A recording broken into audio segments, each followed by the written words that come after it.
So I am about to line 2 cake pans.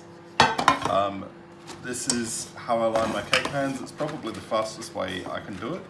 So I've got 2 pans to line, I've got my baking paper. I want enough for the bottoms and the tops of each one. And as you can see, I'm super careful about it. So all I've done there is I've measured out 2 and then 2. I'll put them aside for a sec. I'll fold that over. And then try and line the sides up nicely. Fold it over again. And again, try and keep the sides nice, because it makes it easier to cut. Lay one of the pans on top, get it as flat as I can. And just trace around the bottom. Now, I am just using a pen, but if you kind of point inwards under the pan, you get a nice mark that's about the right size for the inside. It doesn't matter if it's a little bit too large, that actually helps a bit. So just cut around, nice and easy. Again, I'm not that fussed with these if it's not perfect. And here we go, nearly done. Alright, so then I've got my bottom layer and I've got a layer for the top as well. Now, for the sides, I've got, I'll just work this out. So I need it to go around the side of the cake pan. So I need it to be about 3 and a bit times wider than the size of the cake pan. So if I lay 2 together, put my finger down, put one pan on the other side and put the pan back, I know that I need to be just slightly wider than that. So that's 3 times the diameter and a little bit extra. Cut that off. That'll be enough to go around the pan. So now I want this to be a little bit higher than the pan because I tend to overfill my cake pans and I hate them overflowing. I'm just going to fold this in half and chop that. And then I'll fold it down a little bit more as well. So I'm pretty slapdash about the way that I do this. Now, if you get a nice crisp crease on this, you don't even need scissors, you can just start it and then cut through, just like that. Okay, so I'll put one of those over.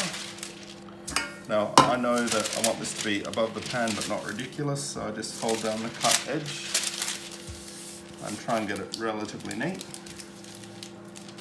About that much. And here we go. Yeah. You get a nice sharp crease. And then the next one. And there's my cut edge. Pretty good when it's torn by hand and you can't see the cut edge, but anyway, there we go. Get that relatively flat. And now I want to keep the folded edge up. I'm just going to run that across the back of the bench. And that'll help it sit nicer in the pan. So, there you go. Do that a couple of times on that one. Do the same on this. So again, the folded edge up because I want that on the outside of the pan when I wrap it around. Do this again. And here we go. Now it's better to start with the outside of the pan and then do the base. Spray canola oil, cheapest one you can get from Coles or Woolworths or whatever you've got. Spray the tin.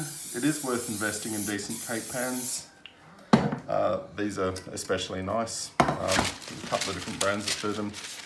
They're the solid anodized aluminium. Now you can see that's enough to go around the cake pan. You start at one end.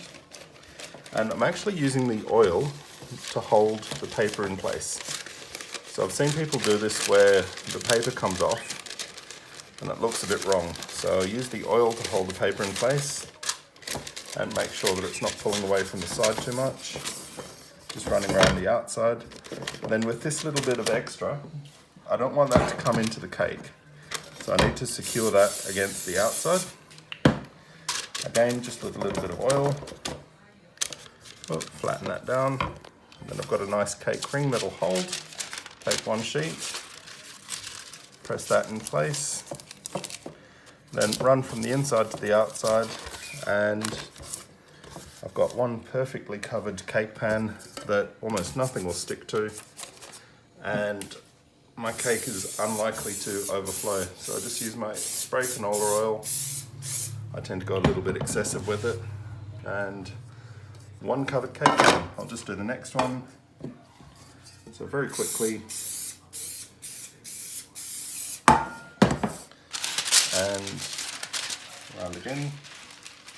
So this is just for standard butter cakes, but works for most things, and it's a really fast way to get a nice professional finish on your cakes, a good edge, and not worry about your cake sticking to your pan too much. So I'll just hit that again. Now, if you had more of a fold on the inside there, you'd also spray down where you folded the paper over. You'd spray the fold of the paper a little bit just to help that hold in place a bit.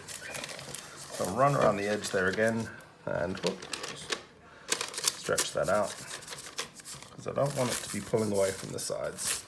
So that's perfect. Take my paper, pop that in, then done, and spray.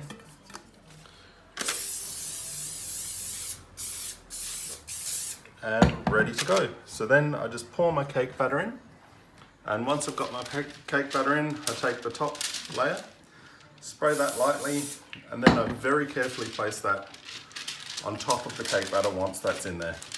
Put it in the oven, the cake bakes nice and flat, and I have a lot less kind of doming in the middle, and I get a cake that raises a lot more evenly and just tends to work quite nicely. So that's how I cover a cake pan. Thank you. See you next time.